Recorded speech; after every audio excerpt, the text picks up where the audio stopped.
மனித கூட்டத்தின் இந்த இனக்குழு எவ்வளவு எளிமையான இயற்கையான வலிமையோடு என் முன்பாக நிற்கிறது என்று எங்கள் சொன்னதைப் போல இருமாந்து நிற்கின்ற இளைஞர்களுக்கும் யுவதிகளுக்கும் என்னுடைய வணக்கம். இதுகாரும் தத்துவவாதிகள் செய்ததென்னவோ உலகத்தை மாற்றுவேன் என்று சொன்னதுதான். ஆனால் இன்றைய தேவை உலகத்தை மாற்றி அமைக்க வேண்டும். மாறுதலுக்கான முதல் புள்ளி நீங்கள், மாறுவதற்கான முதல் தொடக்கம் நீங்கள். ஆகவே உங்களை சந்திப்பதில் எனக்கு இரட்டிப்பு மகிழ்ச்சி. நண்பர்களே, என் குறித்த இந்த அறிமுகம் ஒரு கவிதைகள் எழுதுகின்ற பெண்ணாக ஆங்கில இலக்கியத்திலே முதுகலை பட்டம் பெற்று பேராசிரியராக உங்கள் முன்பாக சில நிமிடங்கள் இங்கே காட்டப்பட்டது. ஆனால் அதுவல்ல நான். என்னுடைய நகைப்பூச்சு, உதட்டு சாயம், நடை உடை பாவனை இவற்றையெல்லாம் தாண்டி என்னுடைய அடையாளம் என்பது வியர்வையும் கவுச்சி வாடையும் நிரம்பிய, முழுவதும் எண்ணெய் தடவிக்கொண்டு இரட்டச்சடை போட்டு மண் தரை மெழுகிய மல்லாங்கிணற்று பள்ளியில் 1ஆப்பு 3ஆப்பு என்ற அந்த பள்ளி கல்வியை பயின்ற ஒரு கரிசல் காட்டு தமிழச்சி.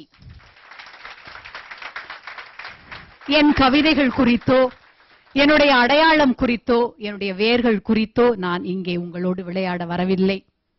ஏனென்றால் இங்கே எனக்கு நீங்கள் கொடுத்திருக்கின்ற தலைப்பு அல்லது நான் எடுத்துக்கொண்ட தலைப்பு பியாண்ட் கன்வென்ஷன். மரபார்ந்த சிந்தனைகளை மீறி அல்லது மரபு என்று உங்களுக்கு கற்பிக்கப்பட்டிருக்கின்ற விஷயங்களில் அதனோடு ஊடுருவி அதிலே இருந்து வெளியே வந்து உங்களுக்கான ஒரு தனித்துவ தடத்தை தேடி செல்கின்ற ஒரு தலைப்பாக இதனை நான் எடுத்துக்கொண்டேன். என்னுடைய கவிதைகள் பெரும்பாலும் வேர்களை தேடி பயணிப்பவை. என்னுடைய கவிதைகள் பெரும்பாலும் மனித உறவுகள் குறித்து பேசுபவை. என்னுடைய கவிதைகள் பெரும்பாலும் மனித மனத்தின் ஞாபகங்களை, பொக்கிஷங்களை தேடி தேடி பயணிப்பவை. அதுதான் நான். ஆனால் அந்த மரபில் இருந்து கொண்டே டி.எஸ். எலியட் சொன்னது போல மரபின் அச்சிலிருந்துதான் புதுமையின் சக்கரம் சுழல்கிறது என்பதிலும் பெருநம்பிக்கை கொண்டவள் நான். ஆக எப்படி நீங்கள் உங்களுக்கு இதுகாரம் கற்பிக்கப்பட்ட வரலாற்றிலிருந்து, இலக்கியத்திலிருந்து அல்லது பண்பாட்டிலிருந்து உங்களுக்கான ஒன்றை எடுத்துச் செல்ல வேண்டும், எடுத்துச் செல்ல முடியும் என்பதை என்னுடைய சில கேள்விகள் வாயிலாக உங்கள் முன்பாக வைக்கின்றேன். உங்களை வழிநடத்தி செல்லுவதற்கோ அல்லது பிறர் மீது விமர்சனம் வைப்பதற்கோ நான் ஒரு சமூக போராளி அல்ல. நான் ஒரு களப்பணியானும் கிடையாது. நான் எழுதியவைகள் கவிதைகள் கூட கிடையாது. பல சமயங்களிலே கவியரங்க கவிதைகள் என்கின்ற சமரசத்தை நான் செய்திருக்கின்றேன். பல சமயங்களிலே அல்ல, சில சமயங்களில் கூட நான் மிகப்பெரிய சிறந்த கவிதைகள் எழுதியதாக நான் இதுவரை நம்பியதில்லை. ஆனால் என்னுள்ளே எழுந்த சில கேள்விகளை ஒரு பெண்ணாக, வாசிப்பு அனுபவம் உள்ள பெண்ணாக, இந்த சமூகத்திலே ஒரு அங்கம் வகிக்கின்ற பெண்ணாக, மிக முக்கியமாக கரிசல் வாழ்க்கையை சுமந்திருக்கின்ற பெண்ணாக உங்கள் முன்பாக இங்கே பகிர்ந்து கொள்ள நான் ஆசைப்படுகின்றேன். தோழர்களே, உலகின் முதல் மனித சமூக நாகரிகம் தோன்றிய இடம் மெசபடோமியா, இன்றைய ஈராக். உருக் என்று அழைக்கப்படுகின்ற அந்த நாகரிகம் கிறிஸ்து பிறப்பதற்கு சுமார் 5000 வருடங்களுக்கு முன்பு தோன்றிய நாகரிகம். அந்த பகுதியை ஆண்டு வந்த மன்னனுடைய பெயர் ஹமுராபி. உலகின் முதல் சட்டத்தை தொகுத்தவன் அவன்தான். மிக பெரிய அந்த பெருமைக்குரிய அவன். அவனுக்கு பின்பாக அந்த பகுதியை 710 கில்மேஷ் ஷாக் என்கின்ற மன்னன் ஆண்டு வருகின்றான். அவனுடைய சிறப்பான ஆட்சி உலகின் தலை சிறந்த மன்னனாக அவனை நிறுவுகின்றது. அவனுடைய இறப்பிற்கு பிறகு there was a legend written about him. ஒரு ஆதி காவியம் அவனை பற்றி எழுதப்படுகின்றது. முதலாக உலகில் எழுத்திலே எழுதப்பட்ட ஆதி காவியம் அதுதான். இன்றளவும் சுமேரியன் மொழியிலே எழுதப்பட்ட அந்த ஆதி காவியம் 12 மண் தட்டைகளிலே பாதுகாக்கப்பட்டு வருகின்றது. அந்த கில்காமேஷை இதுவரை ஆங்கிலத்தில் பலர் மொழிபெயர்த்திருக்கின்றார்கள். மிக சமீபத்திய ஆங்கில மொழிபெயர்ப்பை செய்த நூலாசிரியர் அந்த நூலை இப்படி தொடங்குகின்றார். The one who saw all, I will declare about him. The one who knew all, I will tell about him. படித்துவிட்டு நான் யோசித்தேன், இந்த உலகில் அனைத்தையும் பார்த்த ஒரு மன்னன் இருந்திருக்க முடியுமா?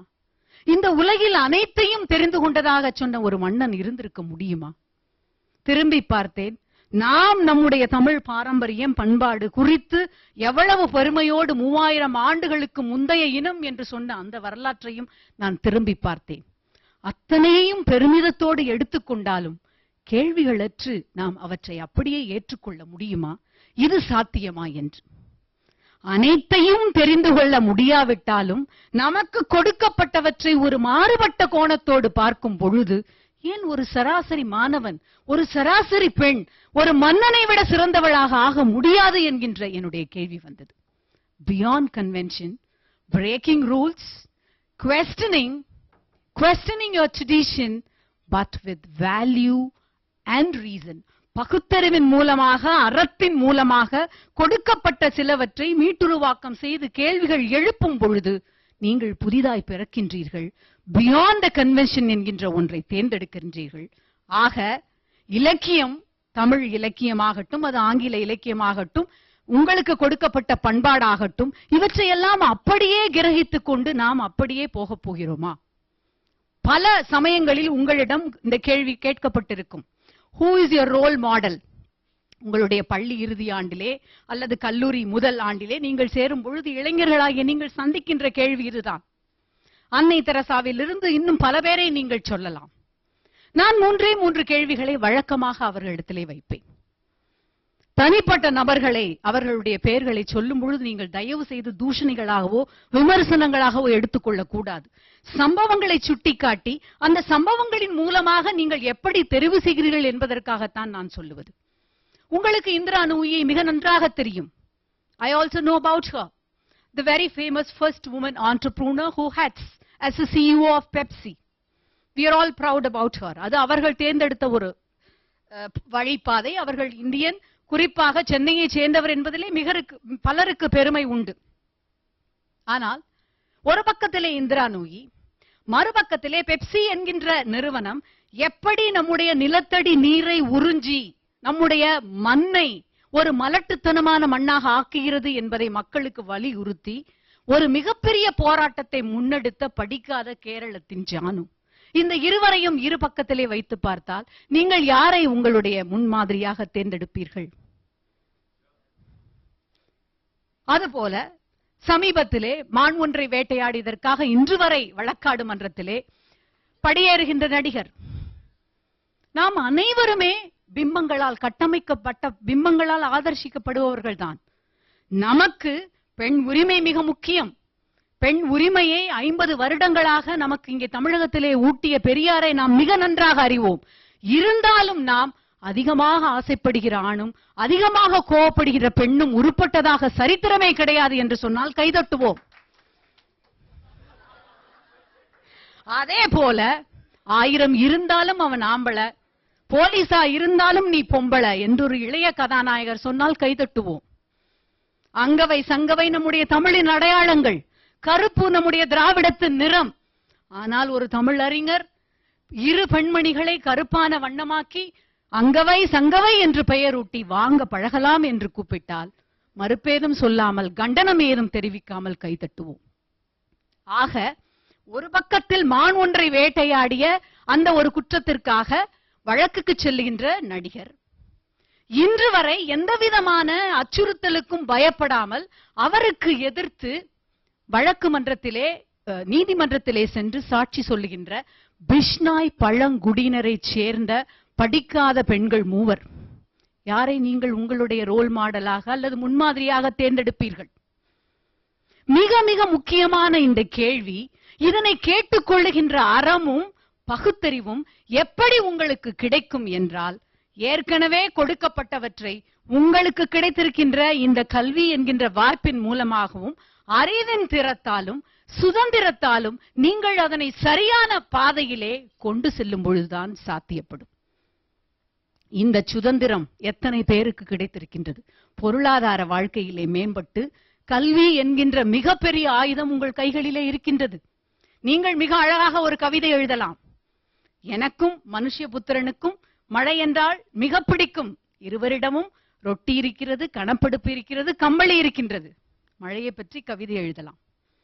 ஆனால் இந்த சுதந்திரம், பூக்காரியே பூக்காரியே பூக்களை விற்றுவிட்டு இந்த பூக்களை விட உன்னதமான எதை வாங்கப் போகிறாய் என்று கவிதை எழுதுகின்ற இந்த சுதந்திரம் பூக்களை விற்று வாழ்க்கை நடத்துகின்ற அந்த பூக்காரிக்கு இருக்கின்றதா? இல்லை. ஆனால் அந்த சுதந்திரத்தை கல்வியினாலும் உங்களுடைய இந்த பொருளாதார சற்றே மேம்பட்ட நிலையை அடைந்திருக்கின்ற நீங்கள் எப்படி கையாளப் போகின்றீர்கள்? கேள்வி கேளுங்கள். கொடுக்கப்பட்ட அனைத்தின் மீதும் கேள்வி கேளுங்கள். பழங்கால நம்முடைய பண்பாட்டு விஷயங்களிலிருந்து தொல்காப்பியம் மிகச்சிறந்த காப்பியம். உலகின் தலை சிறந்த நூல் தொல்காப்பியம், விமர்சன நூல். அதிலே எனக்கு சந்தேகமே கிடையாது. இலக்கண நூல். I am always proud about English critical tradition. I A Richards, T S Eliot என்கின்ற அந்த ட்ரெடிஷனல் எனக்கு மிகப்பெரிய ஒரு பிடித்தம் உண்டு என்றாலும் தொல்காப்பியத்திற்கு ஈடு இணையான நூல் இல்லை என்பதிலே எல்லளவும் சந்தேகம் இல்லை. ஆனால் தொல்காப்பியம் ஆணுக்கென்று ஒரு இலக்கணத்தையும் பெண்ணுக்கென்று ஒரு இலக்கணத்தையும் சுற்றுகின்றது. அச்சம், மடம், நாணம் நிச்சயமும் முன்புறுத்த பெண்ணுக்கு உள என்று சொல்லுகின்ற தொல்காப்பியர் ஏன் ஆணுக்கு அப்படி ஒரு இலக்கணத்தை வைக்கவில்லை? அதே போலத்தான் பரத்தையரை சென்று சேருகின்ற ஆண் மகனை இழிமகன் என்று பல்வேறு விதமான அவனுக்கான அந்த தகுதியற்ற சொல்களிலால் வசைபாடுகின்ற வள்ளுவர் அந்த பெண்ணை சேருகின்ற அந்த ஆண் மகனை குறிப்பிடுவதற்கு 2-3 சொற்களை தவிர வேறு எதுவும் அதிகமாக பயன்படுத்தவில்லை. அந்த பரத்தையருக்கான ஒரு ஸ்பேஸ் என்று சொல்லப்படுகின்ற இடத்தை அவர் உருவாக்கவில்லை. ஆகவே திருக்குறளிலே இருக்கின்ற பெண்ணடிமை கருத்துக்களை எடுத்துவிட்டு நீங்கள் அதனை பாடத்திட்டத்திலே வைக்க வேண்டும் என்கின்ற பெரியாரை கொஞ்சம் நினைத்து பாருங்கள். கொடுக்கப்பட்டவற்றை உடன்கட்டை ஏறுகின்ற சங்க மகளிர் பற்றி எத்தனையோ பாடல்கள் நீங்கள் படித்திருப்பீர்கள். ஒரு சங்கப்பெண் கேட்டால் இதுவரை ஏதாவது ஒரு அரசு இறந்து விட்டாள் என்று உடன்கட்டை ஏறினாளா என்று அந்த குரல் உங்களுடைய காதுகளிலே ஒலிக்கிறதா என்று கேளுங்கள். ஒரு சின்ன சம்பவம். உங்களுக்கு இன்றைக்கு நீங்கள் பொறியியலாளராக, வழக்குரைஞர்களாக, மருத்துவர்களாக இந்த கல்லூரியை விட்டு அல்லது வேற ஏதோ கல்லூரியை விட்டு செல்கின்ற வாய்ப்பு கிடைக்கின்றது. ஆனால் அந்த வாய்ப்பினை நீங்கள் எப்படி பயன்படுத்த போகிறீர்கள்? இது பல வருடங்களுக்கு முன்பு தமிழ்நாட்டிலே நடந்த சம்பவம். அப்பொழுது தமிழ்நாட்டிலே இப்பொழுது இருக்கின்ற இட ஒதுக்கீடு கொள்கை போல வகுப்பு வாரி சட்டம் என்று ஒன்று இருந்தது. திருமதி செண்பகம் துரைசாமி என்பவர் BA படித்துவிட்டு 15 வருடங்களுக்கு, BSc படித்துவிட்டு 15 வருடங்களுக்கு பின்பாக தான் ஒரு விதவை, தான் மருத்துவ படிப்பிற்கு விண்ணப்பித்தும் முற்படுத்தப்பட்ட வகுப்பிற்கு சார்ந்தவர் என்பதால் இடம் கிடைக்கவில்லை என்று காரணம் காட்டி சென்னை உயர்நீதிமன்றத்திலே வழக்கொன்றை தொடுக்கின்றார். அந்த வகுப்பு வாரி கொள்கையை நீங்கள் ரத்து செய்ய வேண்டும், தமிழ்நாடு அரசாங்கம் அதனை கைவிட வேண்டும் என்று கூறி ஒரு வழக்கு தொடுக்கின்றார்.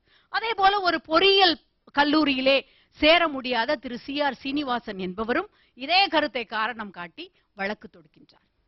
இந்த அம்மையாருக்காக வாதாடியவர் அல்லாடி கிருஷ்ணசாமி ஐயர் என்பவர். He was a former Attorney General of India. நம்முடைய இந்திய அரசியல் அமைப்பு சட்டங்களை உருவாக்கியவருள் ஒருவர். அவர் இடஒதுக்கீடு கொள்கை கூடாது என்று வாதாடுகின்றார். மிக திறமையாக வாதாடிய பொழுதும் தலை சிறந்த அறிஞராக இருந்த பொழுதும் அவரை குறித்து பழம்பெரும் தியாகியான போராட்ட வீரரான செங்கல்வராயன் ஐயா என்ன சொன்னார் தெரியுமா? He is a first grade lawyer, second grade politician, third grade statesman என்று சொன்னார். அவர் ஒரு முதல் தரமான வழக்குரைஞர், 2ஆம் தர அரசியல்வாதி, 3ஆம் தர ராஜதந்திரி என்று சொன்னார். நீங்கள் ஒரு முதல் தரமான பொறியியல் வல்லுநராக இருக்கலாம், ஆனால் எந்த விஷயத்திற்காக நிற்கிறீர்கள் என்பதுதான் உங்களை தீர்மானிக்கின்றது. எதற்காக உங்களுடைய அடியை, உங்களுடைய அந்த வல்லமையை, உங்களுடைய திறமையை உபயோகிக்கிறீர்கள் என்பதுதான் உங்களுடைய முழு ஒட்டுமொத்த ஆளுமையும் தீர்மானிக்கின்றது. அந்த ஆளுமையை தீர்மானிக்கின்ற விஷயத்திலே அறம் ஒரு பக்கம், அறிவார்ந்த சிந்தனை ஒரு பக்கம் என்கின்ற இரண்டையும் வைத்து நீங்கள் மரபுகளை கேள்வி கேட்க வேண்டும். உன்னதங்கள் என்று இதுவரை உங்களுக்கு கொடுக்கப்பட்ட அத்தனை பேரையும் மீட்டுருவாக்கம் செய்து பார்த்து, அது காந்தியாக இருந்தாலும் சரி, அது யாராக இருந்தாலும் சரி, டகூராக இருந்தாலும் சரி, கேள்வி கேட்டு கொடுக்கப்பட்ட வரலாற்றிலிருந்து அவர்களுடைய மறுபக்கத்தை பாருங்கள். மிகப்பெரிய மரியாதையை நான் காந்திஜியிடம் வைத்திருக்கின்றேன். அவருக்கு முன்னால் சிறு தூசு கூட கிடையாது. ஆனால் அறிவின் பார்ப்பட்டு அவர் இயங்கினாரா அல்லது உணர்வின் பார்ப்பட்டு அவர் இயங்கினாரா என்கின்ற விஷயத்திலே மிகப்பெரிய மாறுதல்கள் எனக்கு உண்டு.